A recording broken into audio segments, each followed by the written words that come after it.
경제하는 사람들의 마음을 읽어보는 코너 호모 이코노미쿠스입니다. 세상이 험하니까 사람 일은 모르잖아. 사고가 날 수도 있고 종신 아니면 연금이지 뭐.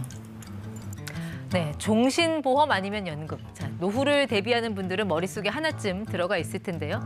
사망 시에 보장도 받고 노후에 연금도 받을 수 있는 보험 상품이라면 혹하실 수도 있겠습니다. 근데 이거 주의하셔야 한다고 하네요. 김현우 행복자산관리연구소장과 알아보겠습니다.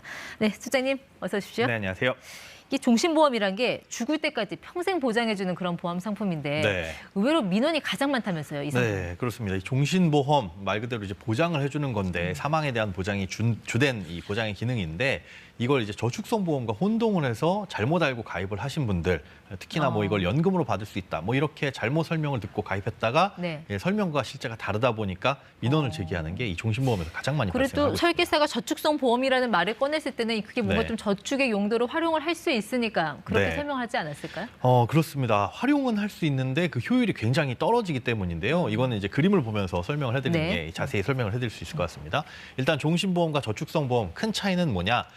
매달 내는 보험료에서 구성이 조금 다릅니다. 이 적립금이라고 하는 건 말 그대로 저축의 기능을 하기 위해서 쌓이는 돈이라고 네. 보시면 되고 위험보험료는 사망을 했을 때나 어떤 특별한 사고가 발생을 했을 때 보장을 해주는 돈. 종신보험은 사망이겠죠. 그럼 그 위험보험료가 차지하는 비중 그리고 사업비는 보험사가 운영에 필요한 경비입니다. 네. 그러니까 위험보험료와 사업비가 종신보험은 굉장히 큰 비중을 차지하고 있고요. 종신보험은 어쨌든 누구나 사망은 한 번씩 하니까 무조건 나가는 돈이니까. 그렇죠. 그걸 네. 미리 이제 떼놓는 돈이 위험보험료라고 보시면 되고 저축성보험 같은 경우는 사실 그 보장의 기능들이 굉장히 적습니다. 사망하더라도 얼마 안 나오는 경우가 많아서 네. 위험보험료에 들어가는 비용이 거의 적은 거죠. 그리고 이제 저축이 되는 거고 은행 저축 같은 경우에는 저런 위험보험료와 사업비 없이 네. 전부 다 전액이 저축된다. 이 세 가지 차이들 때문에 저축에 대한 효율이 달라지는 겁니다. 네, 그러니까 저축성 보험으로 홍보한다는 거는 네. 이걸 활용해서 나중에 연금으로 줄 수 있다. 그렇죠. 그 얘기예요. 맞습니다. 네. 연금으로 줄 수 있다. 저 적립된 부분을 연금으로 받아라라고 하는 건데 네. 문제는 그 성격이 완전히 다르다라는 겁니다. 그렇죠. 종신은 사망 후에 보장받는 거고 연금은 네. 살아 있을 때 받는 거. 이거 성격이 다른 건데 이걸 어떻게 같은 상품에 묶을 수가 있는 거죠? 네, 그 종신보험을 중간에 필요 없으면 사망보장을 포기하고 연금으로 전환할 수 있다라는 기능을 홍보를 하는 거거든요. 네. 그러니까 보장은 받되 우리가 나중에 나이가 들면 뭐 필요가 없어질 수도 있잖아요. 그렇게 되면 사망보장은 포기하시고 네. 대신에 여지껏 납입했던 돈을 활용을 해서 연금으로 전환을 해줄 테니까 네. 사망보장도 받고 노후도 보장해라라는 식으로 이제 설명을 하게 되는 거죠. 그러니까 내가 조기에 사망하면 우리 가족들 생계에 부담이 되니까 그렇죠. 그래서 이제 종신보험 드는 건데 네. 내가 어느 정도 나이가 돼서 내가 그때 죽어도 가족들 생계에 큰 문제가 없다면 그때 가서 연금으로 전환하는 거 예. 뭐 나쁘지 않을 것 같은데요. 그게 정확한 논리입니다. 그래서 이제 연금 전환의 기능을 홍보를 하는 건데 네. 사실은 그 구조를 들여다보면은 우리가 기대하는 것과는 많이 차이가 있다는 그 허점이 거죠. 뭔가요? 요것도 약간 복잡한데 요 표를 보시면 조금 이해가 쉬우실 거예요. 세 가지 예입니다. 첫 번째는 내가 납입한 보험료. 예를 들어서 매달 26만 2천 원씩 20년을 냈다. 그러면 총 낸 돈은 6,288만 원 냈습니다. 네. 이렇게 했을 때 사망을 하면 나올 돈이 1억 원.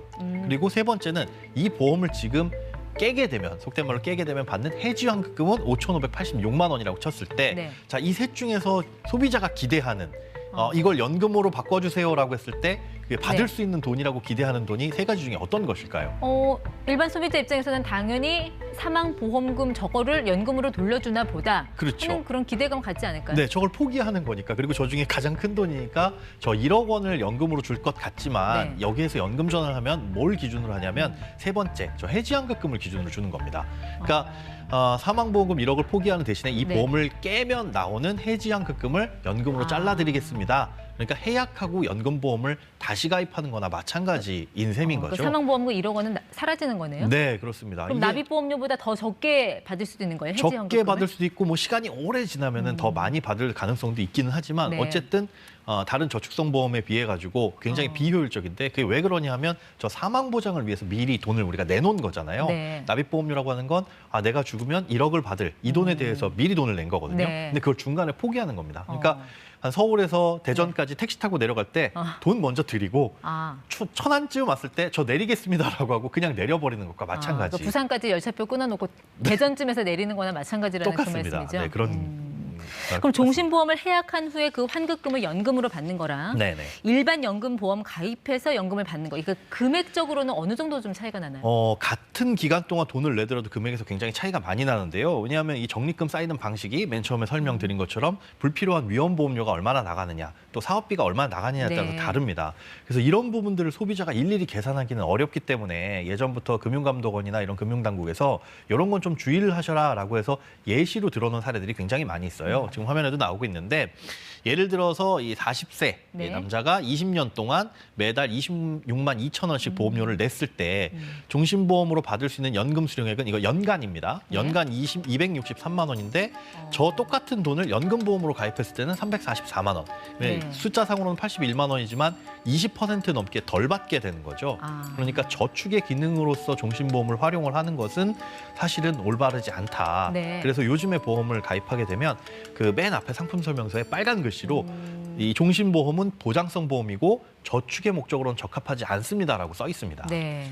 자, 그럼 이거 시청하시는 분들 중에는 네. 설계사가 연금까지 준다고 해서 네네. 이거 가입한 건데 내가 들은 거랑 다르네요 하는 분들 예. 어떻게 해야 될까요? 뭐 해지를 해야 되나요? 해지하시면은 사실은 원금도 못 돌려받는 경우가 굉장히 큽니다. 그래서 사망 보장을 목적으로 가입하셨는데 연금 전환의 기능도 있다라고 들으셨다면 그 연금 전환의 기능을 가급적 안 쓰시는 게 네. 사실은 좀 더 유리하실 수가 있고요. 나는 종신보험을 연금 전환의 목적으로 가입하셨다 네. 하시는 분들이라면 조금 문제가 될 수 있겠죠. 이건 해약해도 손해인 거고. 해약하지 않고 그대로 가져가자니 불필요한 보장을 또 갖고 가는 거라서 이런 부분들은 보통 앞서 말씀드린 대로 민원이 많이 발생하는 게 예. 내가 잘못 알고 가입했기 때문에 뭐 금융당국이라든가 보험사에 이거 잘못 알았으니까 반납해 주세요라는 식의 민원을 많이 걸고 네. 있는 게 현실인 겁니다. 그럼 종신보험이랑 연금 이 두 마리 토끼를 다 같이 잡을 수 있는 그런 상품은 없는 거예요? 없습니다. 이걸 이제 욕심내다 보면은 이것도 저것도 아닌 상품이 되어버리거든요. 제가 흔히 표현을 하는 게 집에 망치가 필요해서 철물점에 갔는데 아령을 주면서 이걸로도 못 박을 수 있습니다라고 한다면 못을 박을 수는 있지만 사실 효율이 굉장히 떨어지는 거죠. 네. 그래서 두 마리 토끼를 같이 잡는 것보다는 사망 보장을 받고 싶다라고 한다면 기간을 정해놓고 네. 이 사망보험금을 받는 정기보험을 가입하는 게 좋고요. 그게 보험료가 조금 더 저렴하죠? 그렇습니다. 거의 뭐 종신보험의 20%에서 30% 수준 이내로 싸니까 네. 요걸 정기보험을 가입하시고 남는 금액, 이 차액으로 뭐 연금에 대한 준비라든가 아니면 저축을 하시는 게 오히려 더 효율적이라고 볼 수가 있겠습니다. 듣고 보면은 사실 뭐 종신보험은 그러면 다 나쁜 건가? 뭐 장점은 없나 하는 생각이 들거든요. 근데 네네. 이러나 저러나 종신보험밖에는 답이 없어. 이런 경우도 있을 수 있잖아요. 네, 그렇습니다. 종신보험의 가장 큰 장점은 이 사망보험금을 주는 기한이 없다라는 겁니다. 그렇다고 한다면 사망보장금이 얼마든지 필요한, 그러니까 어느 시기든지 필요하신 분들이 가입을 하는 거거든요. 그러니까 직장인들 같은 경우에는 소득 활동을 할 때까지만 필요하지만 네. 자산가이신 분들, 그러니까 내가 사망하게 되면 어떤 부동산을 물려줘야 되는데 이 부동산을 물려줄 때 현금 자산이 없다. 네. 근데 언제 돌아가실지 모르는 그런 상황인 거잖아요. 그럴 때는 이제 종신보험을 활용해서 사망했을 때 상속세 재원을 마련하기 위해서 가입하시는 경우가 크고요. 일반적인 직장인들이나 뭐 은퇴가 딱 정해져 있는 분들이라고 한다면은 종신보험보다는 이 정기보험으로 준비를 하는 게 아무래도 보험료 측면에서나 더 효율적이라고 볼 수 있겠습니다. 네. 그 종신보험 이제 가입하라고 권유하면서 비과세 이야기도 많이 하던데 네. 그 절세 혜택은 있긴 있는 건가요? 사실상 이거는 이제 보장성, 이제 근로소득자들이 연말정산할 때 보장성 보험 연간 100만 원까지는 뭐 세액공제 이렇게 해주는 것들 있잖아요. 이거 외에 비과세라고 한다면 보험 차익에 대해서 비과세입니다. 그러니까 납입한 보험료는 5천만 원이고 네. 사망보험금은 1억을 받아가더라도 이 차익에 대해서 따로 과세하지 않는다라는 의미지, 이게 일반적으로 우리가 예금이나 적금 가입했을 때 발생하는 이자에 대해서 세금을 과세하지 않겠다 이런 의미하고는 다르기 때문에 네. 이 부분을 조금 별도로 나눠서 보셔야 됩니다. 갑자기 좀 궁금증 하나 생긴 게 예. 종신보험 이제 가입했다가 연금으로 전환할 때 그때 종신보험에 왜 특약 같은 거 있잖아요. 예, 안보험 예. 이런 것도 다 같이 가져가는 겁니까? 특약은 살아 있습니다. 그러니까 종신보험을 연금으로 전환했을 때 장점은 그 부분이라고 볼 수가 있겠는데요. 네. 이걸 깨고 해약환급금으로 뭔가를 하려면은 특약들은 다 사라지잖아요. 그런데 연금으로 전환하게 되면 네. 종신보험을 가입했을 당시에 붙어 있었던 특약들은 그대로 연금이 끝날 때까지 다 유지가 되기 때문에 네. 그 특약 만기까지 유지되니까 그 부분은 어떻게 보면 장점이라고 볼 네, 수가 어쨌든 있겠습니다. 종신보험은 저축성 보험은 아니라는 거. 예, 네, 그건 좀 기억을 해둬야 될 것 같습니다. 지금까지 이티와의 김현우 소장 함께했습니다. 고맙습니다. 네, 고맙습니다.